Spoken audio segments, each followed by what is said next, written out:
You're listening to the YPO Tech Network AI Brief, and I'm Stephen Forte. Today's episode is the Musk Playbook. Today we'll talk about why 45,000 tech layoffs aren't a crisis, they're a blueprint, and the sharpest operators in the business are following it on purpose. Let's start with the number that's dominating every headline this month. 45,363. That's how many tech workers have been laid off globally so far in 2026, according to data from Rational FX. At this pace, we're looking at 250,000 cuts by year end. And here's what makes this wave different from every previous one. Roughly 1 in 5 of those layoffs, over 9,000, are explicitly tied to AI and automation, not buried in a restructuring memo, not implied, stated outright on the record. Companies aren't even pretending this is about cyclical belt tightening anymore. They're saying out loud that machines now do what these people used to do. Now, if you're reading the coverage, the framing is predictable. Crisis, carnage, bloodbath, the usual vocabulary of panic. But I want to offer a different lens, because what I see isn't destruction. What I see is refounding. The most strategically sophisticated leaders in tech are looking at their organizations and deciding deliberately to rebuild them from the ground up around AI.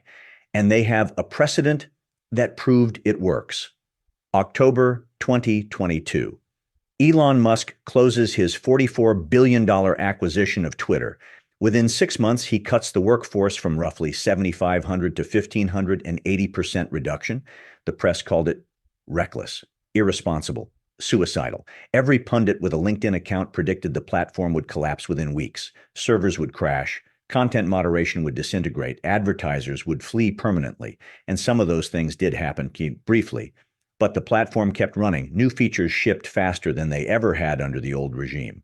The company went from $3 billion in negative cash flow to approximately breaking even. Musk launched X Money with Visa, expanded into financial services, and by 2024 had rehired back to around 2,800, but on his terms, with his culture, at his pace.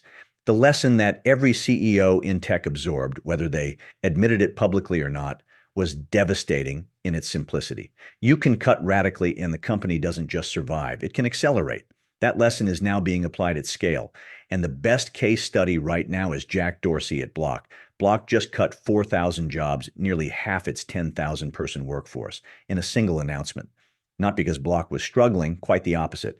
Fourth quarter adjusted earnings per share came in at 65 cents. Up from 47 cents a year earlier. Gross profit climbed 24%. Cash app gross profit surged 33%. This was a company firing on all cylinders, and Dorsey still took the machete to it. His reasoning stated plainly in his internal memo. Intelligence tools have transformed the essence of building and managing a company. A much smaller team equipped with these tools can achieve more and perform better. What's striking is his philosophical commitment to doing it in one move. Dorsey explicitly rejected the slow bleed approach, the quarterly trims, the quiet hiring freezes, the passive attrition that most CEOs hide behind. Repeated layoffs can damage morale, disrupt focus, and erode the trust that customers and shareholders have in our leadership, he wrote. So he chose the sword over the scalpel, one decisive cut. Restructuring costs between $450 and $500 million. And the market's verdict? Block's stock surged 25%. Evercore ISI analysts called it a seminal moment. Dorsey even telegraphed what's coming for everyone else. I don't believe we are the first to recognize this. Most companies are lagging behind. In the coming year, I believe most companies will arrive at a similar conclusion. Now consider Patrick Collison at Stripe, who's running a slightly different version of the same playbook. Stripe cut 300 roles, 3.5% of headcount, across operations, product, and engineering. Modest by comparison. But here's the twist. Stripe is simultaneously planning to hire 10,000 people by the end of the year, a net 17% growth in headcount. This isn't about shrinking, it's about reshaping. Collison is replacing one kind of workforce with another, realigning the entire organization around AI native capabilities.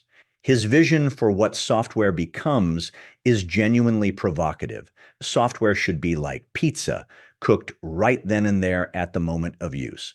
meaning AI should generate custom software in real time, tailored to each user, each interaction.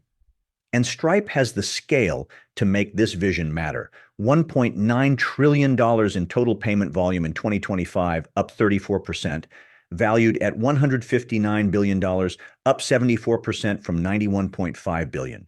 They power 80% of the NASDAQ 100, 78% of the Forbes AI 50, 90% of the Dow Jones Industrial Average.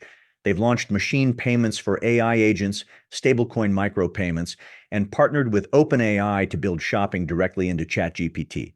This is a company rebuilding the plumbing of the global economy around AI and restructuring its workforce to match.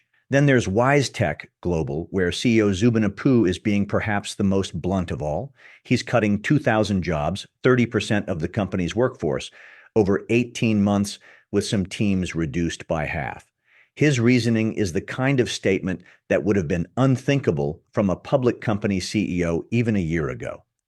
The era of manually writing code as the core act of engineering is over. Co-founder Richard White backed him up. Individually, people can do far, far more work with AI than they could have done 9 months ago. And White's pitch to customers is even more aggressive.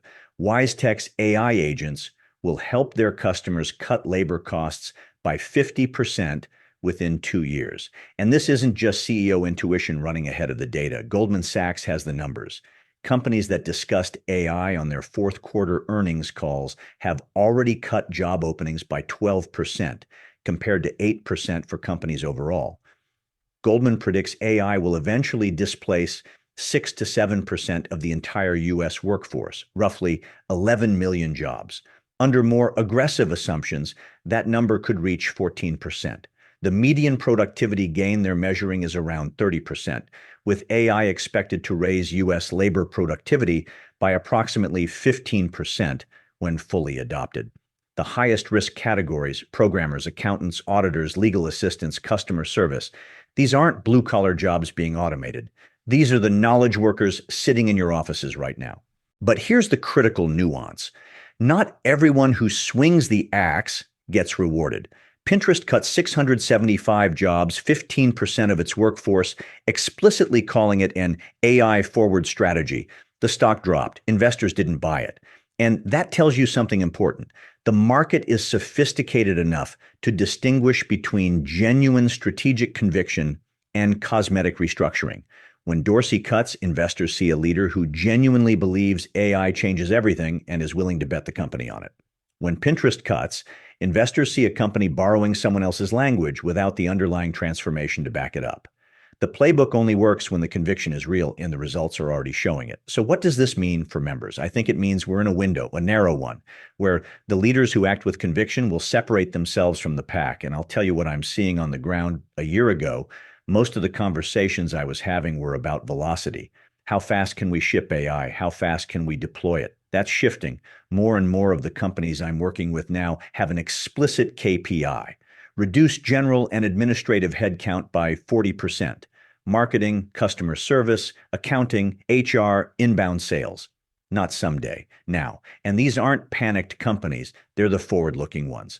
This isn't a slow transition. Dorsey said most companies will reach the same conclusion within a year. The Goldman data says AI-forward companies are already behaving differently in their hiring.